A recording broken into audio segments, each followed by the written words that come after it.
अदृश्य शक्ती येते, चांगल्या कार्यक्रमाला गालबोट लावते, परंतु आजपर्यंत आमचा हा 13वा वर्ष आहे. 13 वर्षामध्ये छत्रपती शिवाजी महाराज जयंतीला आजपर्यंत आमच्याकडून कुठलं गालबोट आजपर्यंत आम्ही लागून दिलेलं नाही. त्याची जबाबदारी आम्ही उचललेली आहे, कारण आम्ही शिवरायांच्या विचारांचे मावळे आहोत.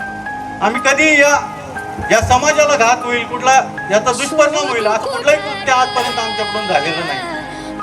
आज बोलताना देखील भरून येत आहे की ज्या गोष्टीमुळं जी घटना घडतीये, तर माझं PI साहेब असतील, तालुका दंडाधिकारी असतील, मला एक विनंती आहे, ज्या ठिकाणी घटना घडली ती घटना तिथं मूर्ती कशी आली या गोष्टीचा तुम्ही तपास केला का, या गोष्टीचं उत्तर तुम्हाला आज द्यावं लागणार आहे. दुसरी गोष्ट, परवानगी होती का? तर आज मी ही मूर्ती बसवली, मी 3 दिवस झाले साहेब दोघांकडे पण चक्रा मारतोय. माझं ऑफिसचं काम बंद केलं, 3 दिवस मी रात्री 9 वाजेपर्यंत पोलीस स्टेशनला बसलो. काय झालं काय नाही मी यांना कोणालाच काही सांगितलं नाही. पण मी काय म्हटलं, मला रितसर परवानगी द्या तुम्हाला. इथं मी जर जयंती करतोय हे माझ्या महाराजांचं, ही भूमी या छत्रपती शिवाजी महाराजांची आहे. इथं परवानगी घ्यायची कोणाची गरज नव्हती, ते पण मी केलं असतं, परंतु मला कुठल्याही प्रकारे कोणालाही अडचणीत आणायचं नव्हतं. ही माझी प्रामाणिक भूमिका होती, म्हणून मी तुमच्याकडे परवानगी मागत होतो. आणि मान्य तहसीलदार साहेबांनी देखील काल संध्याकाळी मला त्या ठिकाणी परवानगी दिली आणि आपण देखील त्या ठिकाणी होकार दिला. मग जर मी 1 दिवसाची 1 घंट्याची शिवजयंती करायसाठी जर एवढा जीवाचा आटापिटा करतोय, तर तिथं मूर्ती ठेवलेली होती, शासकीय जागेत ठेवलेली होती, तर तिची परवानगी दिलेली होती का? पहिला प्रश्न हा आहे. जर नसेल दिले तर संबंधित अधिकाऱ्यावर त्या ठिकाणी कारवाई झाली पाहिजे. दुसरा विषय, ज्या दिवशी घटना घडली, अगदी छत्रपती शिवाजी महाराजांचे PI साहेब आपण देखील त्या ठिकाणी होते, DYSP साहेब होते त्यावेळेस. तर मूर्ती आपण बाहेर काढली होती, समाज शांत करायचा होता. आपण म्हणत होतो शनी चौकात ठिकाणी आणूयात, काय असं विधिवत पूजा करूया, दुग्धाभिषेक करूया. प्रकाश शेठ सिनियर माणूस होते आमच्या राऊरी शहरातले, दुग्धाभिषेक करण्याचा निर्णय झाला. कुणी मूर्ती थांबवली आणि भुशिम बाबाच्या त्या दर्ग्यासमोर तिथं मूर्ती ठेवली, ओढाताण केली गेली. त्याचे व्हिडिओ फुटेज देखील तुमच्याकडे आहे. त्या व्हिडिओमध्ये मी स्वतः आहे आणि इथं बसलेले निम्मे लोक त्या ठिकाणी होते. त्यानंतर राहुरी बस स्टँड समोर हायवेला रास्ता रोको करण्यात आला. सुरुवातीला 15 ते 20 लोक होते. याचे फुटेज सुद्धा तुमच्याकडे आहेत. तुमच्याकडे त्या कॅमेऱ्यामध्ये फुटेज आहेत की सगळ्यात प्रथम कुणी उद्रेक केला. त्यानंतर अचानक टायर कसं आलं तिथं. तर आम्ही जर एवढं पूर्वनियोजित करतो तरी देखील आम्हाला काडीपिटी राहिलेली आहे. म्हणजे एवढं नियोजन आम्ही 15 दिवसापूर्वी करतोय.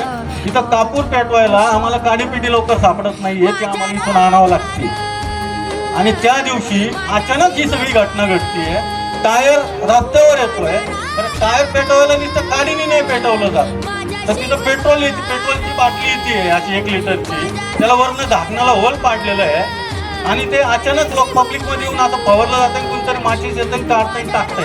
याचे व्हिडिओ तुमच्याकडे आहे. माझं म्हणणं आहे, तो दाढीवाला असो, टोपीवाला असो, टिळेवाला असो, तो छत्रपतींचा मावळा नाहीये, तो हिंदू नाहीये, तो हिंदू नाहीये. मी आज रोख सांगतोय तुम्हाला, तर तुम्ही त्याच्यावर कारवाई का करत? तुम्हाला कोणाचा दबाव असेल तुम्ही सांगा. आज आमचे लोकप्रतिनिधी देखील या ठिकाणी बसले, सगळ्या राजकीय पक्षांचे लोक इथं बसलेले. तुम्ही सांगा आम्हाला आमच्यावर दबाव आहे, काय होत आहे. साहेब मला माहिती तुमचे 2 वर्ष झाले, तुमचे रिटायर, आता तुमची इथून बदली होणार आहे. आजपर्यंत राहुरी पोलीस स्टेशनचा इतिहास आहे. एखाद्या अधिकाऱ्याची बदली झाली ना, तर तालुक्यातले लोक येतात, हार बुके देऊन तुमचा सन्मान करतात, कारण तुम्ही चांगलं काम केलं. तुमचा देखील आम्ही सत्कार केला.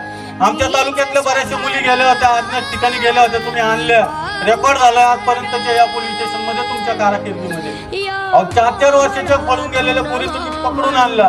पण आज वर्ष झालं आमच्या महाराजांची, आमच्याने म्हणत आपल्या महाराजांची झाली आहे ही वर्दी, ही संविधान जे लिहिलं गेलं, हे छत्रपती शिवाजी महाराजांचा विचार घेऊन हे संविधान लिहिलं गेलं. डॉक्टर बाबासाहेब आंबेडकरांनी देखील हेच सांगितलं.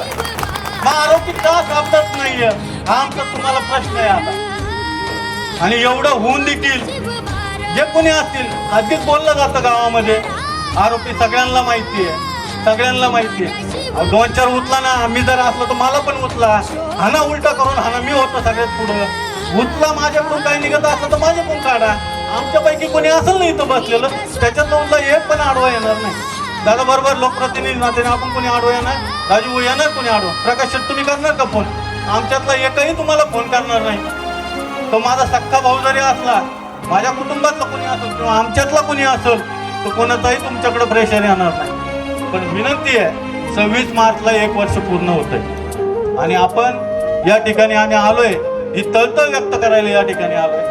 आज जी शिवजयंतीचा कार्यक्रम केला हा तुमच्या दारात केलाय. एकच म्हणणं घेऊन आलोय का आता यापुढं आम्हाला कुठलंही तुमच्या दारात आंदोलन करायला लावू नका. हे शांततेच्या मार्गाने आम्ही बसलोय. आपली भविष्य काळामध्ये कुठलीही पूर्वकल्पना दिली जाणार नाही. जर उद्रेकाचं आंदोलन झालं, तालुका पेटला, तर याला हे राहुरी पोलीस स्टेशन जबाबदार असेल, गृह खातं जबाबदार असेल.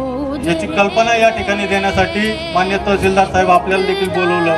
आपण वरती सरकारला कळवावं, हा जो काही प्रकार चाललाय हा थांबवावा. आज महाराजांच्या मूर्तीला हात लावले जातोय या तालुक्यामध्ये. उद्या जर आमच्या जिजाऊच्या एखाद्या लिखीवर हात टाकला तर तुम्ही काय म्हणणार, आरोपी सापडत नाही.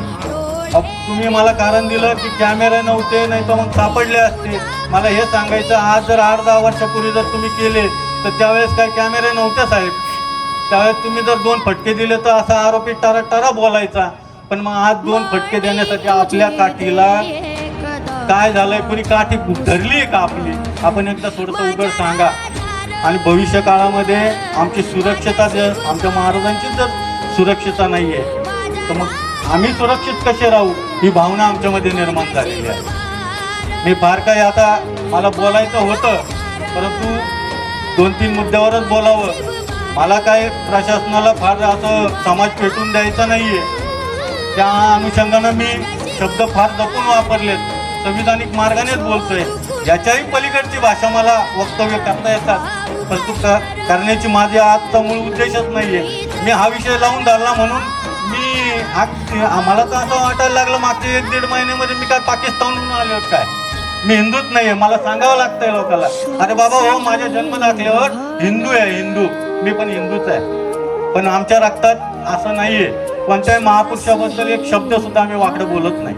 जर कुणी जर असं जातीचं धार्मिकतेचं नाव घेऊन जर अशा काही गोष्टी करत असेल, हा तालुका त्याला थारा देणार नाही, याची ग्वाही मी या ठिकाणी देतो.